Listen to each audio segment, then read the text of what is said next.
Boa tarde a todos. Nossa oficina de entrevista narrativa, né? Começa agora. Agradeço a Carla e a Evelyn, as oficinantes, pela disponibilidade, a professora Nájila, parceira, né? No convênio de cooperação técnica entre a Escola de Educação da UENG e o curso de Arquitetura e Urbanismo da PUC Minas. Queria agradecer também o Marlon, né?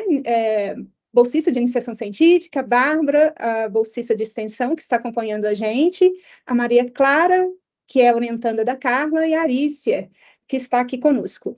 Essa oficina, ela faz parte de um projeto, né, referente ao convênio que a gente assinou, um convênio de cooperação técnica, que se denomina Regularização Fundiária Plena e Urbanização Sustentável, que vai ser realizado junto aos moradores das ocupações urbanas de Isidora, e a ideia, então, é a gente poder ter esse aprendizado com a professora Carla e Evelyn a respeito da entrevista narrativa, para a gente poder, então, cadastrá-la no que a gente está chamando de plataforma, né, virtual Salvaguardas da Vida Cotidiana.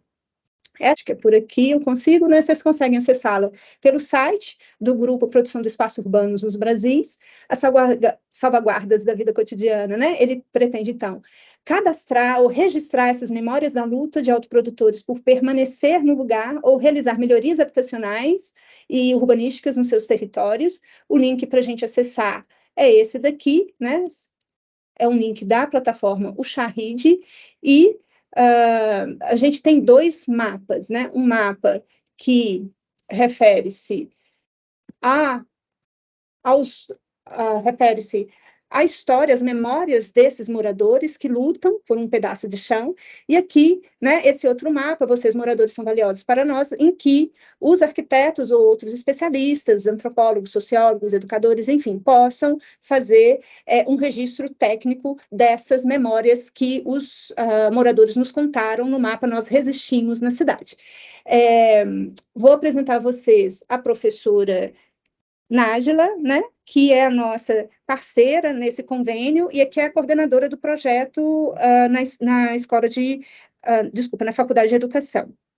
Então, a Nájila é graduada em Administração pela Universidade Federal de Minas Gerais, mestre em Sociologia pela Universidade Estadual de Campinas e doutora em Educação pela Universidade Federal de Minas Gerais. Atualmente, ela é professora da disciplina Organização Social e Técnica do Trabalho Capitalista na Faculdade de Educação da Universidade do Estado de Minas Gerais e coordena o grupo de pesquisa Núcleo de Extensão de Jovens e Adultos do CNPq, o NEPEJA, e tem experiência na área de Sociologia do Trabalho, Trabalho e Educação, Educação de Jovens e Adultos e Educação do Campo. Eu vou, então, passar a fala para a professora Nájila. Ela se apresenta e apresenta as oficinantes. Obrigada, gente.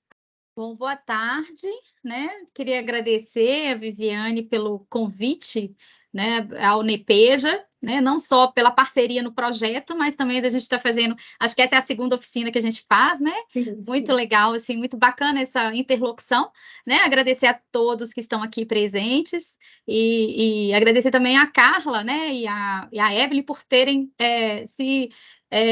prontificado a vir nos ajudar, né, nessa tarefa aí de entender como é que se constrói uma entrevista narrativa, né, de maneira mais aprofundada. Bom, na verdade, essa parceria, né, ela começa muito por causa do trabalho que o NEPEJA, né, fez e vem ainda desenvolvendo com as ocupações rurais, não com as ocupações urbanas, né. A Carla acabou sendo a ponte, porque a Carla assumiu para si o início, né, do processo, mas infelizmente ela não pôde continuar, e acabou que o projeto foi parar, né, no lugar, né, onde onde devia ter sido, né, Carla? A Carla tem razão. Mas então a gente está aí, né? A gente entende que, embora a gente trabalhe, né, com a questão rural, com a questão da educação do campo, a gente entende que a luta, né, ela é muito similar, muito parecida, porque ela trata disso que o projeto, né, esse projeto particular Nós Existimos na Cidade, né, ele acaba explicitando, que é de dar visibilidade, né, a essas pessoas que produzem o seu espaço e se auto-reproduzem neles, né. Então, a luta hoje dos trabalhadores rurais, em assentamento em especial, é nesse sentido mesmo, é de continuar ocupando, eles ocuparam, seguem ocupando, mas também permanecer nesse território ocupado, né? Então, a gente vê muita conversa, que eu espero que a gente possa, né, caminhar aí ao longo do tempo aí nessa jornada que começou com a regularização fundiária lá, né? Então, gente, eu vou apresentar, né, as nossas convidadas, a professora, vou pegar minha cola aqui também, né? A professora Carla Cunha Pádua, ela possui graduação em Ciências Sociais pela UFMG, mestrado e doutorado em Educação também pela UFMG. Ela fez doutorado em sanduíche e pós-doutorado na área de Antropologia no Instituto de Ciências Sociais da Universidade de Lisboa, pós-doutorado em Educação, realizado junto ao PPGE da Universidade Federal de Ouro Preto, em Mariana. É professora de Sociologia, Sociedade de Educação na Faculdade de Educação da UENG, e membro do quadro permanente de professores do Programa de Pós-Graduação em Educação da Universidade do Estado de Minas Gerais.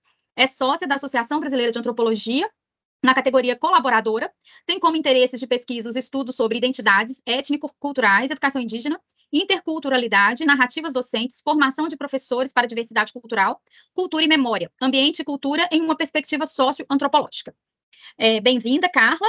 E a professora Evelyn Cristine Pereira de Aquino, né, nossa querida, ela é membro também do NEPEJA e doutoranda em Educação pela Faculdade de Educação da UFMG. Ela possui graduação em Pedagogia e mestrado em Educação pela Faculdade de Educação da Universidade do Estado de Minas Gerais, com apoio da Coordenação de Aperfeiçoamento da CAPES, né? No âmbito do Observatório da Educação do Campo, em 2012, e da Fundação de Amparo à Pesquisa do Estado de Minas Gerais, FAPEMIG, em 2013. Trabalhou como professora do primeiro ciclo do ensino fundamental da Rede Municipal de Educação de Belo Horizonte, integra o Grupo de Estudos e Pesquisa em Educação de Jovens e Adultos, da FAI, UFMG, e o Núcleo de Extensão e Pesquisa em Educação de Jovens e Adultos, da FAI, UENG. Tem experiência na área de educação, atuando principalmente nos temas educação de jovens e adultos, educação do campo, extensão universitária, letramento, história oral e relações raciais e educação. Bom, então, feitas as devidas apresentações, né, eu gostaria de passar a palavra para... Então, eu trabalho com base nas ideias do Flick, num capítulo que se chama As Narrativas como Dados, que está no livro Introdução à Pesquisa Qualitativa. Vou pular essa parte aqui. Eu acho importante a gente falar que narrativa se caracteriza, né, como o Flick diz, por uma situação inicial, como tudo começou. Aí a pessoa vai selecionando os principais eventos e vai apresentando esses eventos numa progressão, como as coisas foram avançando, e aí o que acontece, né? E depois o que aconteceu no final, porque desenvolve-se até chegar a esse desfecho. Então, eu acho importante, porque hoje todo mundo fala de narrativa, né? Então, para ser uma narrativa, na minha concepção, e seguindo o Flick, a gente precisa... pensar nisso, que a narrativa é uma história, que tem um começo, um desenrolar e um final, né? E aí, a entrevista narrativa, a gente fala assim, igual a Evelyn queria demarcar, eu vou passar para ela já, que a entrevista narrativa é um instrumento de pesquisa qualitativa, mas ela está dentro de como a gente diz, de um quadro, né, maior, teórico, metodológico, que se chama o campo biográfico narrativo, que tem toda uma série de concepções. Eu sigo muito o Antônio Bolívar, lá da Universidade de Granada, na Espanha, adoro os textos dele, para a gente pegar esse arcabouço, né? Então, não adianta, por exemplo, se a gente vai falar, igual as meninas aí do mestrado, a Maria Clara, não chega lá na metodologia já falando só do instrumento, você tem de falar o que é esse arcabouço teórico metodológico, né, Evelyn? Quer dar uma faladinha? Isso, então, é um prazer estar aqui com vocês, né? Então, quando um grupo, né, da PUC que trabalha na área da arquitetura nos convida, né, Carla, assim, para conhecer a entrevista narrativa, a gente já pensa, né, o que a nossa área pode contribuir? É justamente para essa demarcação teórico-metodológica, né? Então, assim, a entrevista narrativa em si, ela não é uma técnica apenas, uma técnica de produção de dados. Ela nos convida a pensar de forma teórica na nossa própria relação com sujeitos, nós, enquanto pesquisadores, né? Que relação é essa que a gente estabelece com o sujeito pesquisado, né? Com o sujeito entrevistado. Então, é um sujeito que não é apenas um objeto de pesquisa, é um sujeito que tem ali um lugar específico, é um sujeito que a gente, né, pretende dar visibilidade às suas falas. A Nájila demarcou muito isso na fala dela, né? Então, assim, quando nós trabalhamos com os movimentos sociais, nós temos a intenção de mostrar suas lutas, dar visibilidade às suas lutas. Então, esse arcabouço, né, teórico, ele nos convida também a pensar na relação com a memória. Então, quando os sujeitos ali narram as suas histórias, eles trazem ali reconstruções das suas memórias, né? Memórias coletivas. Então, por isso que a discussão teórica é muito importante. A gente queria demarcar isso, assim. Eu trabalho na perspectiva do Maurice Salbax, que ele vai trazer que nem toda memória, né? Toda memória, ela tem um traço ali coletivo, não é uma memória individual. Isso ajuda muita gente a pensar nos sujeitos de movimentos sociais, né? Comunidades indígenas, quilombolas. Então, esses cuidados que pesquisadores iniciantes e pesquisadores mais experientes têm que ter mesmo de demarcar, né, essa contribuição teórica da memória, da narrativa.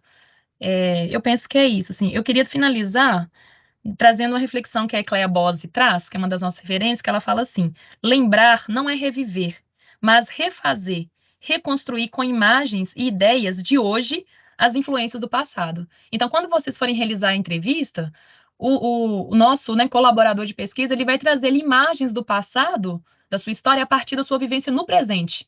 Então, essa participação deles no movimento social, essa implicação que eles têm ali no movimento social, de ocupação, isso vai fazer com que eles reconstruam as suas memórias, né? Essa contribuição, assim, que eu queria dar. Isso, então, assim, por limitações de tempo, a gente está começando já, assim, né, com o instrumento mesmo, não dá para aprofundar muito agora, mas a gente, outros momentos, né, em outros momentos a gente pode fazer isso. Aí aqui a gente fala que a entrevista narrativa é um tipo de entrevista alternativa às semi-estruturadas, que tem aquele roteiro pré-estabelecido, e que o princípio básico é que você apresenta uma questão gerativa para a pessoa, o narrador ou narradora, e ele vai contar uma história dentro de uma área de interesse, que é lógico que ele tenha vivência, experiência, né? Então, a nossa tarefa na entrevista narrativa é principalmente essa, pedir que as pessoas contem uma história dessa área de interesse, que geralmente a gente está pesquisando, trazendo uma história, igual o Flick fala, uma história consistente de todos os eventos relevantes do início ao fim, né? Para a gente pensar a narrativa como essa história, que ele vai contar na entrevista, e nessa hora a gente não pode, de maneira nenhuma, interromper. Então, como é que começa a entrevista narrativa? A gente tende a elaborar uma questão gerativa, né? E que vai estimular essa narrativa principal do entrevistado. A narrativa principal é a primeira etapa da entrevista narrativa, em que não pode haver interrupção para dar tempo, né, do narrador ou narradora concluir a sua história, contar a sua história com tempo e com, né? Por isso que a gente não pode fazer a entrevista narrativa correndo, nos intervalos de aula, porque a pessoa vai ter, igual a Evelyn falou, vai ter tem um tempo para rememorar também, né, Evelyn? Aí vai vir as lembranças, dar aquela paradinha, a emoção. Às vezes se emociona, né? Às vezes tem aqueles silêncios, mas a gente não pode, tem de ter muito cuidado para assim, na hora que a pessoa dá essa respirada para lembrar, a gente já começa com as perguntas, não pode, né? Então, isso aí é um cuidado que a gente tem de ter. E aqui também, nessa parte, a gente fala, olha, é muito importante cuidar da questão gerativa, para ver se, de fato, ela é uma questão gerativa de narrativa, né? Que ela tem de dar dicas claras do curso dos eventos que vão ser tratados, os vários estágios e a solicitação de uma narrativa em detalhes sobre aquela questão específica que a gente quer. Então, por exemplo, igual nós estamos falando, narrativa não é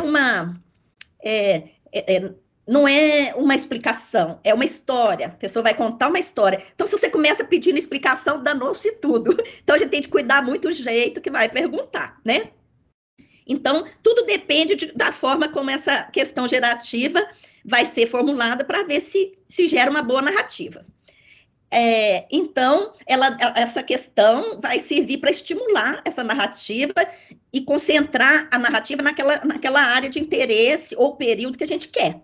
Porque, né, por exemplo, a gente no mestrado, no doutorado, na iniciação científica ou na extensão aí, no caso do projeto de vocês, tem os objetivos. Então, a gente tem que focar naquilo ali, Porque as pessoas têm muitas coisas para contar histórias, mas elas vão narrar sobre aquilo que a gente está pesquisando.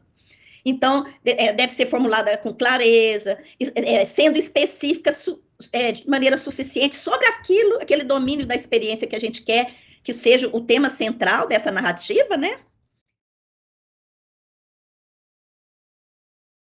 Vamos começar a entrevista, e tem essa primeira etapa, que vai ser a narrativa principal. E é a parte mais rica da entrevista. Por quê? O Flick fala, e eu comprovo isso, porque eu tenho mais de 20 anos que eu uso essa ferramenta, e, né, esse tipo de entrevista, porque as pessoas envolvidas nessa situação de narrar, ela fica emaranhada em alguns constrangimentos, né, como o Flick fala. Ela mesmo vai condensar a história, porque sabe que uma entrevista vai durar 1 hora, 2 horas, não vai ficar o dia inteiro, né? Então, vai condensar ali só aquilo que é importante para a gente compreender a história, vai detalhar só aqueles elementos que ajudam nessa compreensão, e depois vai fazer um fechamento. Então, esses constrangimentos fazem que o narrador se envolva naquele ritmo da narrativa, e às vezes comente coisas que nem gostaria de comentar se fosse uma coisa assim, consciente, né? Porque envolvido no ritmo da história, que as pessoas ficam envolvidas no ritmo daquela história, né? Então, a gente, nessa fase, é fundamental que não haja interrupção de maneira nenhuma, nem avaliação, porque às vezes a pessoa lá no meio da entrevista começa a falar, por exemplo, de alguma coisa que te desagradou, mas aí a gente tem que se esforçar para sinalizar que você está tendo empatia com a história, que está acompanhando. E o Flick fala, você só pode fazer os rum, né? Assim, certo, para mostrar que para estimular, né, a pessoa para continuar narrando. E no final, a pessoa geralmente termina essa fase com uma chave de ouro. E aí fala assim, então, até aqui, tudo bem? Tal, combina, dá uma dica que encerrou essa etapa. Aí começa a segunda etapa, né, que chama investigações da narrativa. Aí, naquela fase que a gente não pode interferir, a gente, agora sim, porque você tinha anotado lá algumas palavras-chave, porque eu falo assim, não dá para você fazer as perguntas, porque você tem de estar mostrando empatia com a história narrada. Então, você põe só algumas palavrinhas para você lembrar do que você tem de perguntar depois. Aí, nessa fase agora, nessa segunda etapa, aí você pode explorar aqueles fragmentos que não ficaram muito detalhados, que você gostaria de compreender melhor. Então, não é tirar da cartola uma questão de roteiro, é aquilo que emergiu na narrativa principal e que você quer que ela desenvolva mais, né? Então, aí, essas perguntas dão origem a novas narrativas. E, por fim, o Flick também traz a fase de equilíbrio, que ele fala assim, que é o momento final da entrevista, depois você já explorou tudo que você queria, aí a gente pede para a pessoa dar um recado final, sabe? Para sintetizar tudo aquilo que já falou.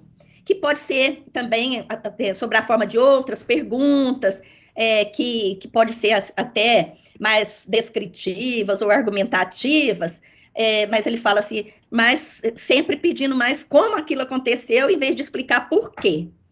Eu falo, né, que eu uso aqui mais assim, no final da entrevista, eu falo assim, então, agora no final, assim, depois disso tudo que você disse, que mensagem você gostaria de deixar para as novas gerações que residem aqui nessa ocupação, sabe? Eu acho legal fazer assim, e geralmente o tom da entrevista, da narrativa, já está todo na narrativa, na entrevista lá toda, mas a pessoa dá uma sintetizada ali, eu acho legal.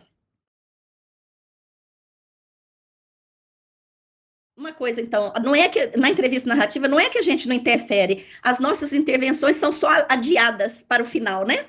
Então, assim, a gente deixa para o final, e aí sim a gente pode perguntar, pode falar. Esse tipo de entrevista não é para todo mundo, mas vocês vão trabalhar, acredito, com lideranças, né, comunitárias, então não vai ser o caso, porque não é todo mundo que dá conta desse tipo de entrevista, né? O Flick mesmo fala, pessoas muito tímidas, pouco comunicativas, às vezes não se dão bem, prefere que a gente que faça aquela de roteiro, pergunta e resposta. Então, por isso, a gente precisa explicar muito bem, quando for chamar a pessoa para participar do estudo, explicar, olha, é uma entrevista que funciona assim, assim, assado, né? Para a pessoa já saber se ela quer ou não esse tipo de entrevista.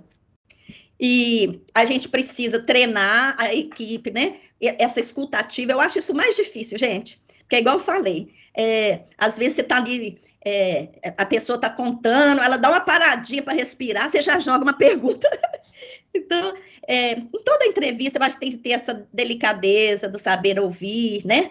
De ter um respeito pelo outro, pelo seu momento, mas aqui muito mais, porque a gente não tem de colocar esse nosso ímpeto de perguntar, né, que vem essa inquisição o tempo inteiro, vamos jogar pergunta para a pessoa. Não, deixa ela contar a história. Aí depois você pede os esclarecimentos, mas mais no final.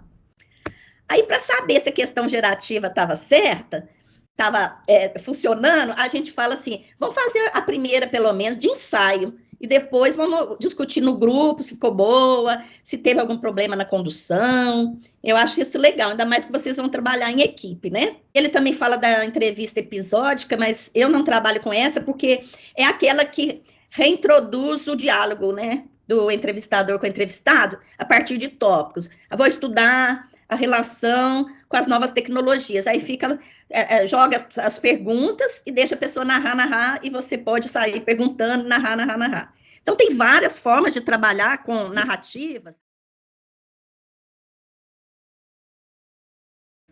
Uma que eu gosto muito é a Hartman, que ela fala assim, ela chama de conversas narrativas. Ela nesse tipo de conversas narrativas, a pessoa que está narrando fala sempre mais, sim, conta a sua história, mas às vezes a gente pode falar alguma coisinha, e aí continua a narração, né? Aqui é uma que o próprio Flick dá. Eu não gosto, que essa aqui confunde o povo, porque parece uma questão gerativa de história de vida, porque pega lá desde que a pessoa nasceu, sabe? Mas ele fala, enfim, eu quero que você me conte a história de sua vida. O objetivo dele era esse, né? A melhor maneira de fazer isso seria você começar pelo seu nascimento, desde bem pequeno, e então contar todas as coisas que aconteceram, uma após a outra, até o dia de hoje. Você não precisa ter pressa e também pode dar detalhes, porque tudo que for importante para você me interessa. Então, assim, ele pegou, né? Não focou em uma área de interesse. Essa aqui que eu fiz, até publiquei na revista, não sei se dá para ver aí, na revista Vivência, uma entrevista que eu fiz com a minha orientadora de pós-doc. Ficou muito legal, até publiquei ela na íntegra, sabe? Então, eu falei assim, perguntei assim, conte-nos sobre a sua pesquisa com os índios Tupinambá de Olivença, começando o seu relato por quando e como surgiu esse interesse de pesquisa, os primeiros contatos de campo, detalhando sobre os principais desafios, descobertas e aprendizagens da pesquisa, e, por fim, situando a atual mudança de campo empírico para o Timor.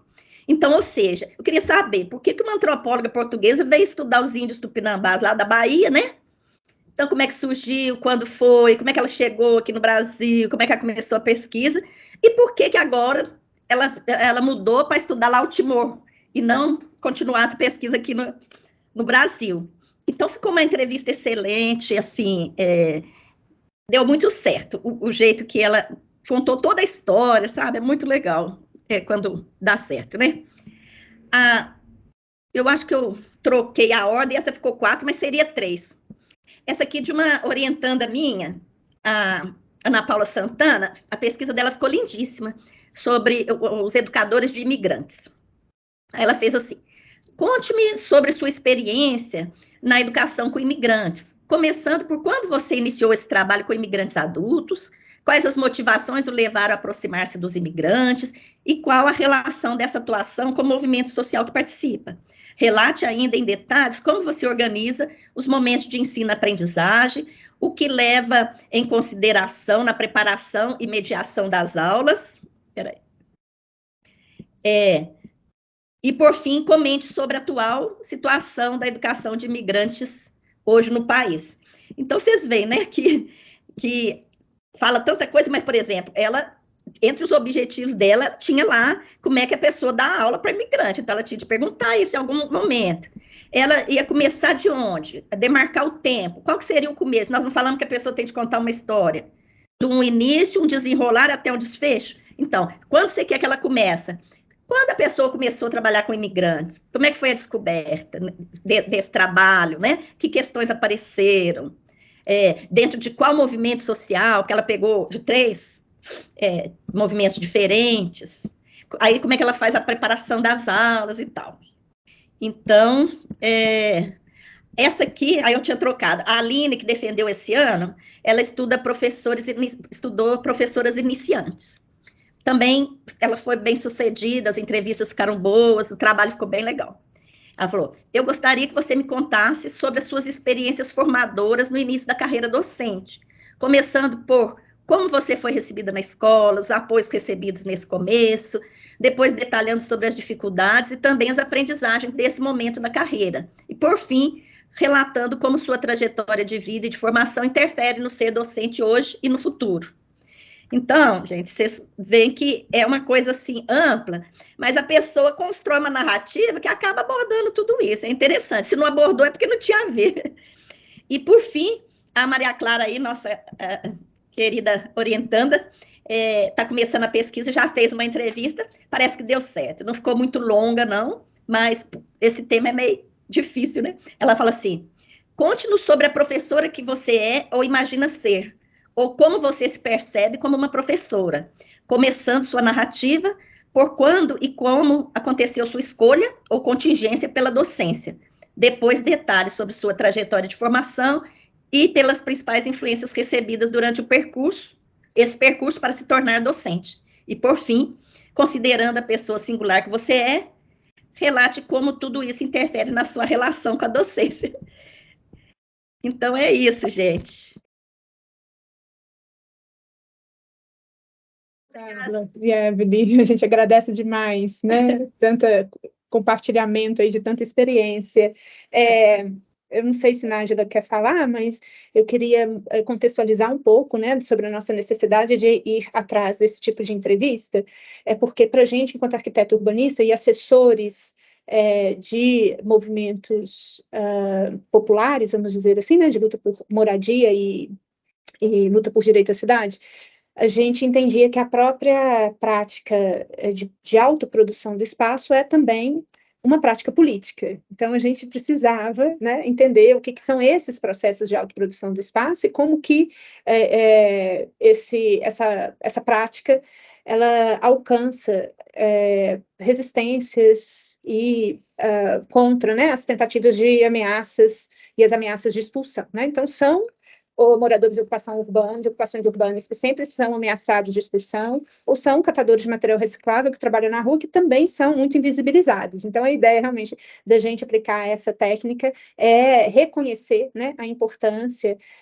dessas práticas políticas de ocupação do espaço, entender que é uma experiência, entender que faz parte de uma cultura, mesmo que de forma precária, mas a gente não pode, né, invisibilizar, ou a gente não pode precarizar somente, a gente entende que realmente é uma forma de luta para poder sobreviver, né?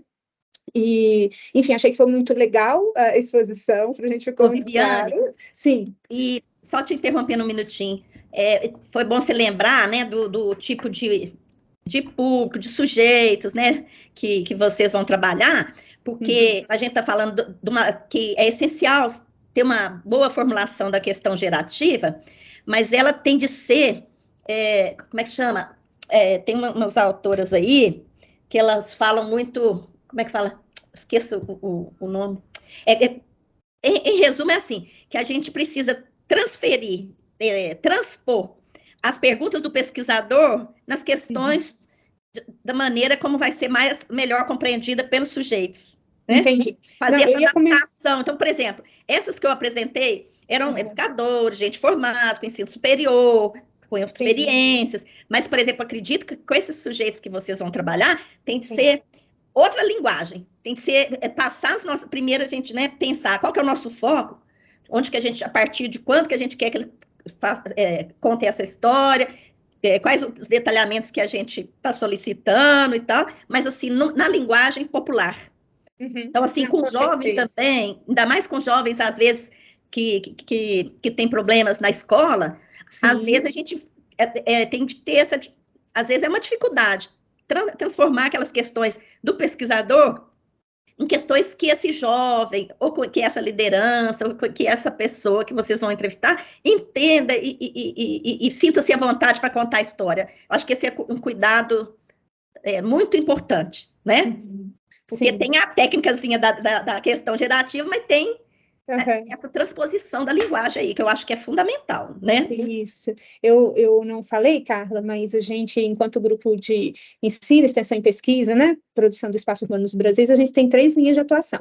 Uma que é tecnologia de urbanização sustentável, a partir das demandas das próprias comunidades, né, a salvaguarda da vida urbana, que é essa necessidade, né, desse reconhecimento das práticas socioespaciais que os moradores realizam, né, e os trabalhadores também no espaço, e uma outra linha de ação que é um programa de formação, né, de autoprodutores em saberes ambientais, que a gente trabalha justamente essa questão da linguagem, porque a gente foi percebendo uma necessidade imensa da gente entender essa linguagem da autoprodução, por isso que a gente chegou na entrevista e narrativa. E a gente estudou, só para fazer um comparativo, e depois aí eu passo a palavra, a gente estudou um autor que chama Martin Bauer, que escreve a respeito, né, da narrativa interviews.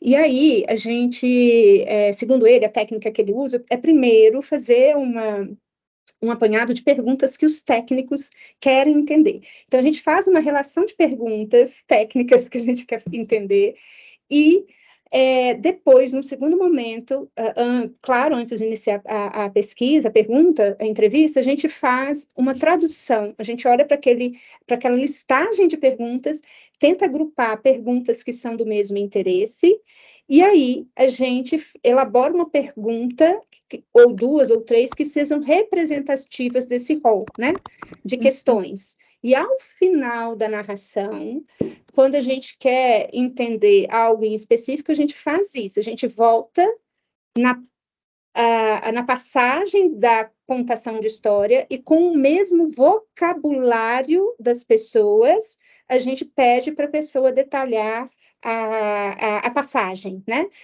Mas eu achei muito legal porque você, a partir do Flick, não sei se eu falei certo, né?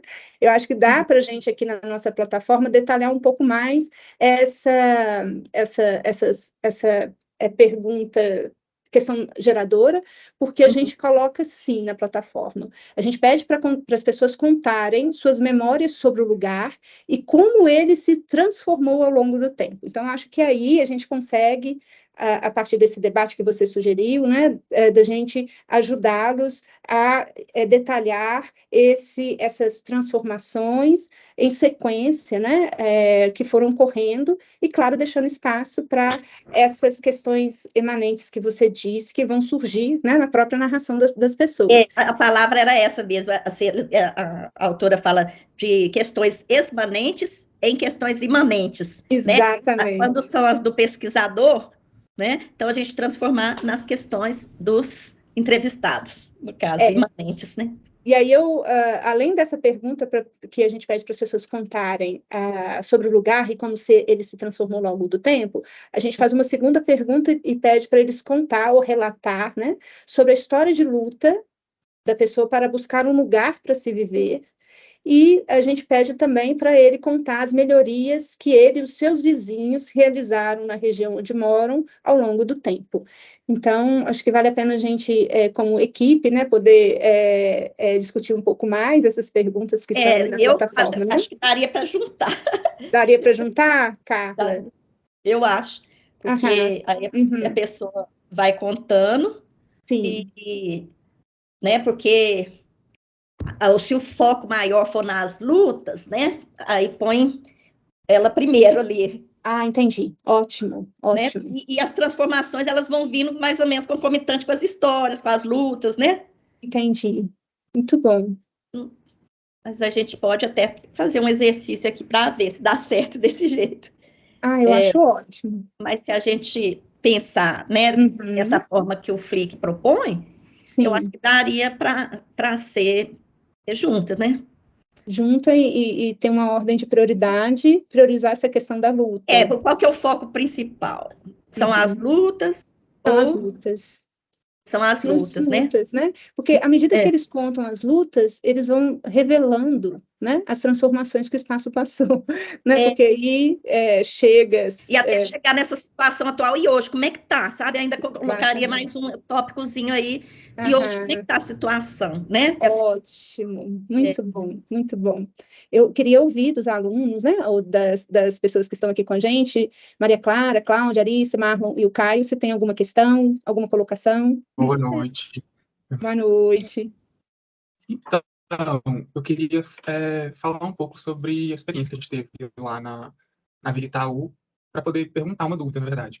Uhum. É que a gente percebe que, por mais que a gente tenha uma aproximação assim da linguagem, né, que a gente tente traduzir bem a pergunta, certos termos, por serem da academia mesmo, as pessoas não conseguem entender tanto e não conseguem e não conseguem se desenvolver tanto. Fica um gelo, assim. E daí eu vi que você falou sobre conversas narrativas, né?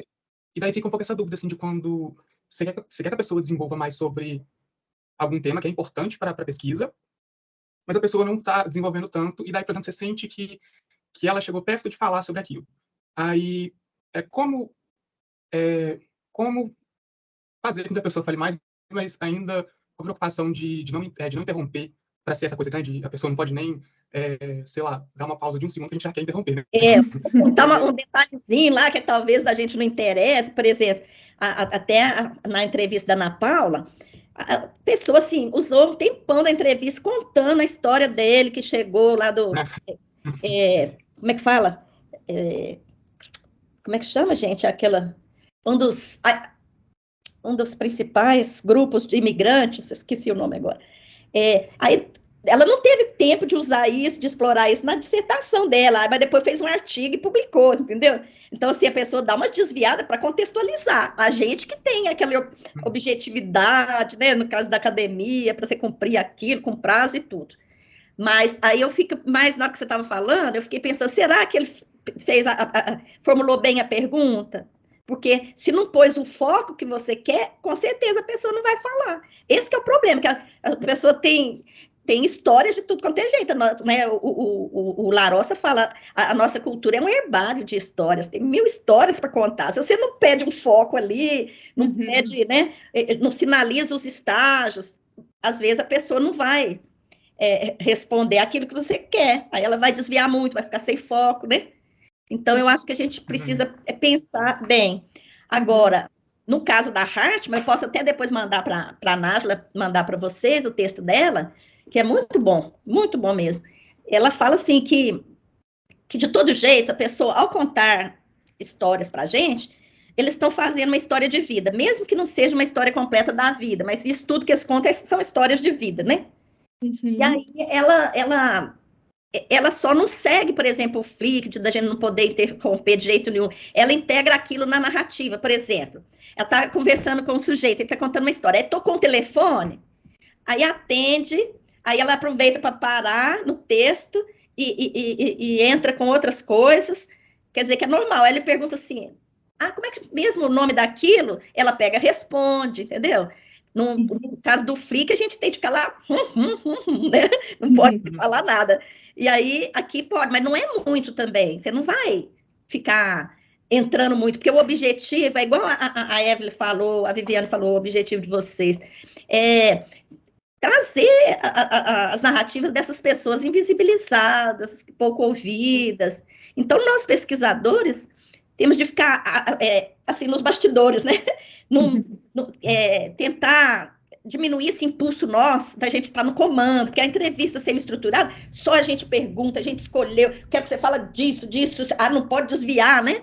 Agora aqui não, a pessoa vai escolher o roteiro dela, a gente deu um desenho ali, mas a pessoa vai construir do jeito que ela quiser, né? Então eu acho que tem essas duas coisas, verificar como é que foi formulada a questão gerativa, Vocês podem escolher acordar entre vocês, que não precisa ser tão silenciosos assim, mas desde que respeite a história da pessoa, espera ela concluir, né? E deixa para entrar, adiar suas intervenções. Guarda isso, vai com o caderninho, anota. Preciso perguntar isso. Nossa, ela não falou disso, vou perguntar. Deixa para essa segunda etapa, sabe? Porque senão a pessoa se perde, né? Porque a história precisa ter, igual nós falamos, aquele ritmo, né? Que a gente fala, embalado no ritmo da história, aí você vai, a memória vai te levando a certo lugar. Se você interrompe com alguma coisinha, já atrapalha. Aí você perde aquele ritmo, né? Então, eu acho que a gente tem de seguir bastante isso, de treinar essa escutativa, né? Que o Flick fala, demonstrar interesse, empatia pela história narrada, mas não ficar perguntando, porque nós já perguntamos demais na academia, né?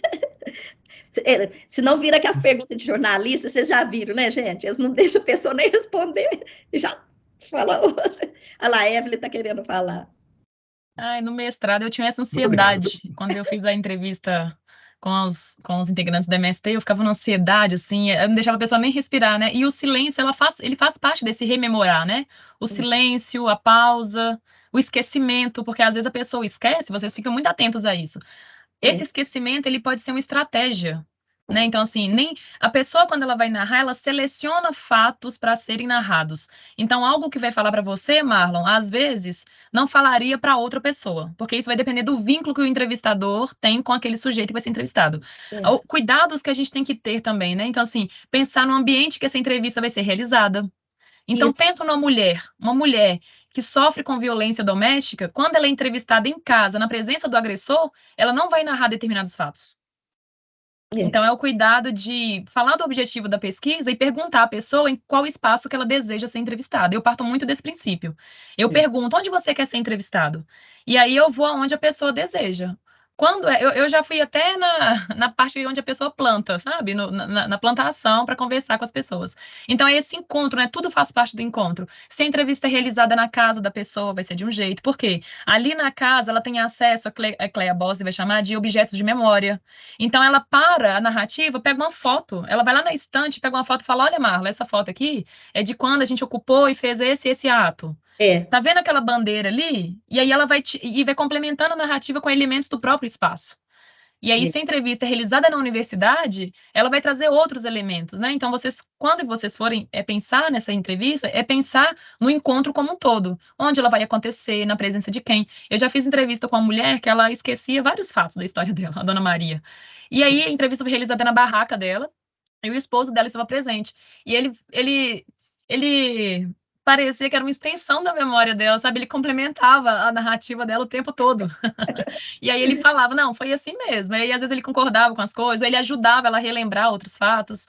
Então, é isso, assim, pensar nos ruídos externos, pensar se vai ter alguém presente, né? É o ideal, assim, que a gente pensa, né, Carla? Não sei você, é que a pessoa esteja à vontade, não tem ali outras pessoas no entorno, porque às vezes ela pode ficar constrangida ou inibida, ou às vezes ela pode se sentir à vontade. Isso tudo tem interferência na construção da narrativa, né?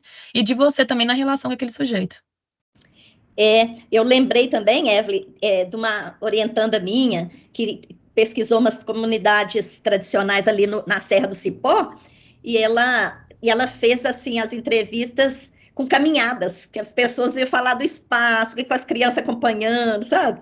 Então, assim, tem de garantir que o som vai ficar bom para depois você transcrever também, né? Mas, às vezes, principalmente os indígenas pataxó gostam desse negócio de caminhar. Peraí que eu vou te explicar, mas na horta, caminhando, né? Que aí a narrativa flui mais. Então, talvez, como vai ter a ver com espaço também, né? Eu não sei se vocês vão pedir a autorização só para gravação ou para filmagem também, porque nesse caso seria legal a filmagem, né? Assim, do espaço e a pessoa contando também. Mas aí eles têm de concordar, igual a Evelyn falou, a decisão deles, a gente ter todo o respeito, né? Não marcar com como é que chama? Com ansiedade, né? Vamos esperar o tempo deles, que dia que vai ter tempo. Ô, Carlos, sabe o que eu fiz no doutorado agora, fazendo as entrevistas com as estudantes? Eu levei lanche. E aí era todo o encontro, né? Teve uma que a gente marcou a entrevista no parque. Ela falou, quero ser entrevistada no parque. E aí eu fui ao parque, era 8 horas da manhã a entrevista.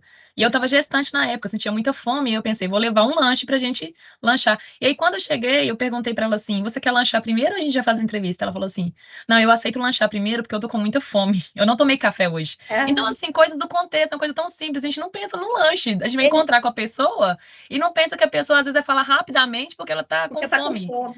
Então, tem uma estudante também que eu entrevistei na FAI, que ela ficou tão ansiosa com esse encontro que ela falou que não conseguiu almoçar.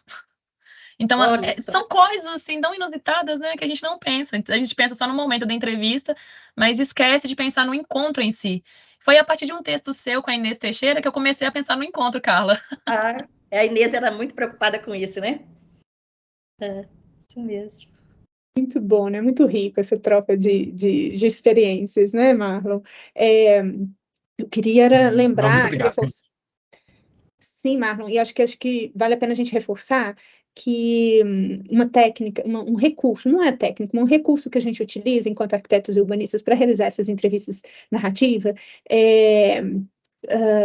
a orientação que a gente dá para os nossos alunos é buscar aqueles moradores mais antigos do lugar. Como a gente quer saber sobre a história de luta, né? A gente sempre acredita que eles têm mais eventos, histórias, né? Mais histórias, mais memórias, né? Para nos relatar. E uma outra coisa que eu acho importante reforçar, Carla e Evelyn, a partir do relato de vocês, é a nossa necessidade realmente de entender o espaço, entender o lugar. Então, muitas das nossas entrevistas narrativas, elas são feitas através de passeios acompanhados, em que as próprias lideranças, os moradores mais antigos, vão mapeando, né, ou cartografando esses lugares que são significativos para a luta deles. E, por fim, eu queria deixar também a nossa experiência. Esqueci.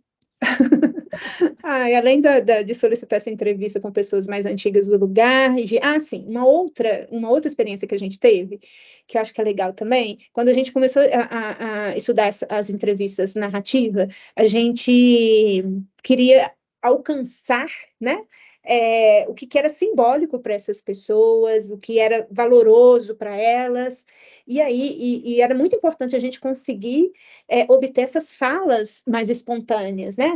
Essa narrativa mais espontânea do que era significativo para eles. E aí uma atividade que a gente fez foi fazer o levantamento métrico da casa delas, enquanto elas contavam, narravam a sua luta por conquistar aquele pedaço de chão.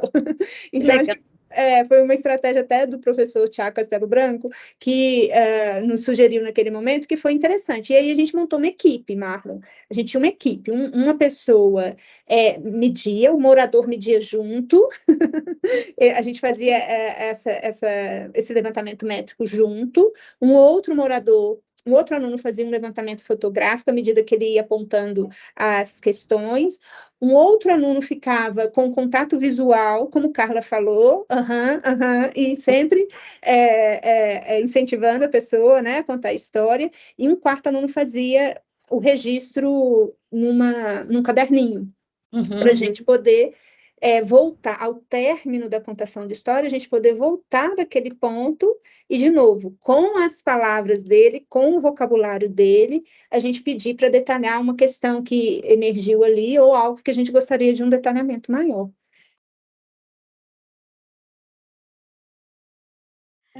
Mas é isso. Acho que é para finalizar, né, Viviane? Isso.